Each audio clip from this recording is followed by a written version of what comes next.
Alors, dans l'exercice numéro 2, on considère un bloc de plomb de masse M1 égale 280 grammes d'une étuve à la température θ1 égale 98 degrés Celsius. On le plonge dans un calorimètre de capacité thermique grand C égale 209 joules Kelvin moins 1, contenant une masse M2 égale 350 grammes d'eau. L'ensemble est à la température initiale θ2 égale 16 degrés Celsius. On mesure la température d'équilibre thermique θE égale 17,7 degrés Celsius. On demande de déterminer la chaleur massique du plomb. Alors ici dans cet exercice, l'objectif c'est de déterminer la chaleur massique du plomb. Voilà, donc on demande de déterminer la chaleur massique du plomb. Alors avant de commencer, je vais attirer votre attention sur deux concepts. Alors il faut comprendre que la chaleur massique, donc lui aussi il est appelé donc capacité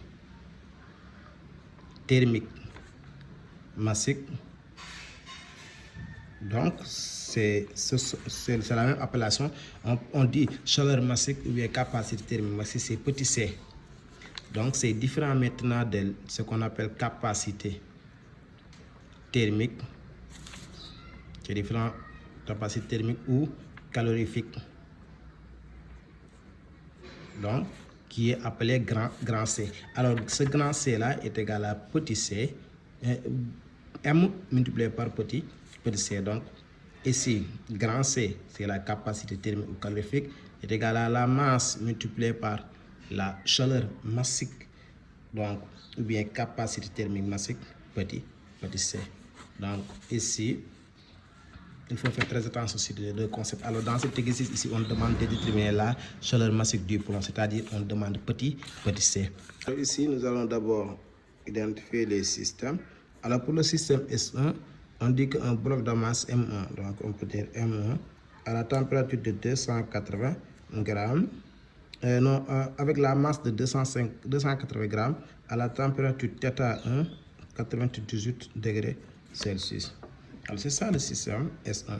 Alors dans le système S2, nous avons ici un calorimètre de capacité grand C qui est égal à 209 joules Kelvin moins 1, que l'on contenant dans une masse de M2 égale 250, que l'on additionne avec de l'eau ici.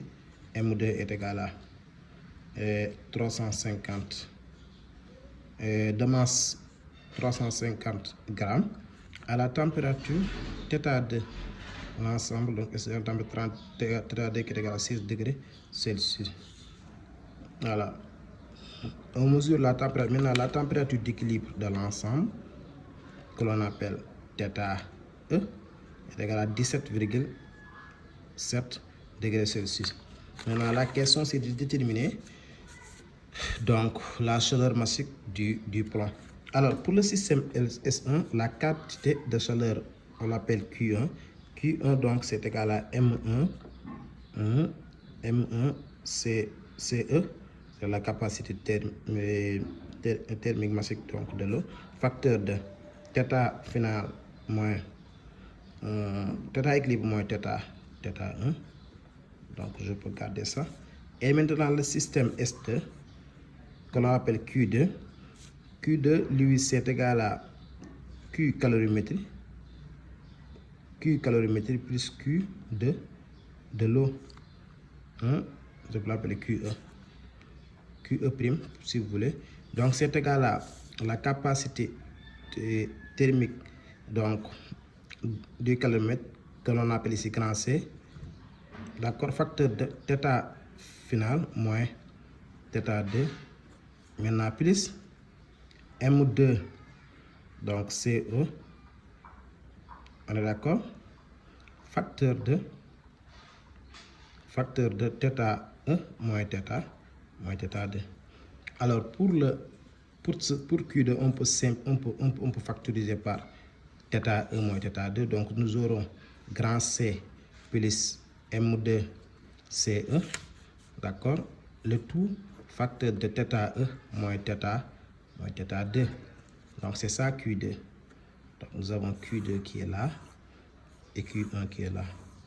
Donc on peut comprendre ici que nous avons fait additionner les deux capacités thermiques, facteur de θ équilibre moins θ. Maintenant, quand le système est isolé, on peut dire quoi?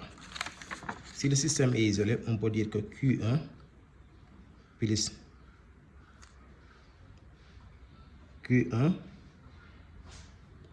Q2 est égal à 0. Alors attention ici, Q1 c'est M1, c'est CB. CB c'est la capacité thermique massique du plomb. Donc c'est CB. Parce que nous avons ici une masse M2, M1 égale à 250 grammes donc, de plomb. Donc c'est CB. C'est ce CB là qu'on nous demande. D'accord? Voilà, c'est CB. Donc nous aurons Q1 plus Q2 égale à 0. Équivaut à dire quoi? Équivaut à dire que M1 CB, facteur de θ équilibre moins θ1, donc est égal à, donc je vais faire amener le Q2 de l'autre côté, est égal à moins C plus M2 CE, facteur de θ1 moins θ2. Alors je peux dire, pour éliminer le moins, je peux dire que M1 CB, facteur de θ1 moins θ1 est égal à donc C plus M2 CE, facteur de θ2 moins θ équilibre. D'accord, j'ai fait entrer le signe moins. Finalement, le CB qu'on demande n'est rien d'autre que la capacité thermique donc du calorifère plus M2 CE, facteur de θ2 moins θ équilibre sur M1, facteur de θ équilibre moins θ1. C'est ça donc notre expression littérale donc de la capacité thermique massique du plomb. Alors passons à l'application numérique pour voir ce que ça donne. Pour calcul fait, on trouvera 126. On trouvera donc 126,55